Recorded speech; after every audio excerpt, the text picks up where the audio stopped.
Christian ഒരു father already അതിന് മറുപടി കൊടുത്തു. ചർച്ചിൻ്റെ അണ്ടറിൽ നിയമപരമായ ഭൂമിയും നിയമപരമല്ലാത്ത ഒരു ഭൂമിയും ഇല്ല. പിന്നെ ഞങ്ങളെന്തിനാണ് ചർച്ച് ബില്ലിനെ പേടിക്കുന്നത്? ഏത് ബില്ല് വന്നാലും ഞങ്ങളെന്തിനാണ് നിയമം? ഇന്ത്യ മഹാരാജ്യത്ത് ഒരു നിയമം നടപ്പിലാക്കുന്നത് ഇന്ത്യയിലെ എല്ലാ ജനങ്ങൾക്കും വേണ്ടിയിട്ടാണ്. ആ നിയമം അനുസരിക്കുന്ന എല്ലാ ജനങ്ങൾക്കും അത് ബാധകവുമാണ്.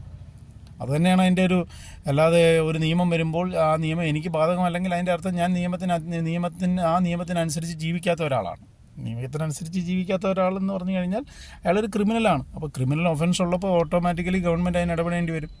അല്ലാതെ അതിനകത്ത് വേറെ കാര്യമല്ലോ ഉണ്ട്. അതിപ്പോൾ ഗവൺമെൻറ് ഇടപെടേണ്ടി വരും. നിയമപരമായിട്ടല്ല ഞാൻ കയ്യേറി വെച്ചിരിക്കുന്നതാണ്. സർക്കാർ ഭൂമികൾ കയ്യേറി വെച്ചിരിക്കുകയാണെങ്കിൽ ഉറപ്പായിട്ടും ഗവൺമെൻറ് അത് ഇടപെടും. അതേത് നിയമമായാലും ഗവൺമെൻറ് ഇടപെടാനുള്ള അവകാശങ്ങളുണ്ട്. ഗവൺമെൻറ് ഭൂമി കയ്യേറിയതാണെങ്കിൽ അല്ലെങ്കിൽ വേറൊരാളുടെ ഭൂമി കയ്യേറിയതാണെങ്കിൽ ഉറപ്പായിട്ടും ഗവൺമെൻറ് ഇടപെടാം.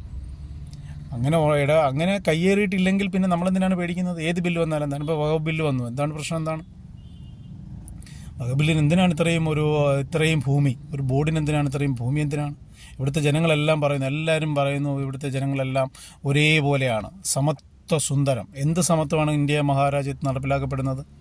ന്യൂനപക്ഷങ്ങൾക്ക് വേണ്ടി ബോർഡുകൾ, ന്യൂനപക്ഷങ്ങൾക്ക് വേണ്ടി മിനിസ്റ്ററി, ന്യൂനപക്ഷങ്ങളുടെ കാര്യങ്ങൾക്ക് വേണ്ടി വിദ്യാഭ്യാസ സ്ഥാപനങ്ങൾ, ന്യൂനപക്ഷങ്ങൾക്ക് IAS. കേരളത്തിലാണെങ്കിൽ ന്യൂനപക്ഷ പ്രീണനമല്ലാതെ ഒന്നുമില്ല, എല്ലാം ന്യൂനപക്ഷങ്ങൾക്ക് വേണ്ടി. അപ്പോൾ എന്തിനാണ് ഈ ഭൂരിപക്ഷം? എങ്ങനെയാണ് സമത്വ സുന്ദര കേരളമാകുന്നത്, അല്ലെങ്കിൽ സമത്വ സുന്ദര ഇന്ത്യ ആകുന്നത്? എങ്ങനെയാണ് നമ്മുടെ ഇന്ത്യ മഹാരാജ്യം? ഇതിനെതിരെയൊക്കെ ശക്തമായി പ്രതിഷേധിക്കേണ്ടതിൻ്റെയും പ്രതികരിക്കേണ്ടതിൻ്റെയും കാലഘട്ടം എന്നേ കഴിഞ്ഞു പോയിരിക്കുന്നു. ഇപ്പോഴും നമ്മുടെ എത്രയോ 10-75 വർഷമായിട്ട് പോലും ഇപ്പോഴും സംവരണമാണ്, എല്ലാത്തിനും സംവരണം. പിന്നെ ഭൂരിപക്ഷങ്ങൾക്കുണ്ട് എന്താണ് ഉന്നത എന്തോ ഒരു കമ്മീഷനുണ്ടല്ലോ, ഒരു കമ്മീഷനുണ്ട് മുന്നോക്ക കമ്മീഷൻ. എന്തിനാണ് മുന്നോക്ക കമ്മീഷൻ? പിന്നോക്ക കമ്മീഷൻ എടുത്ത് കളയുമ്പോൾ മുന്നോക്ക കമ്മീഷൻ എടുത്ത് കളയണം.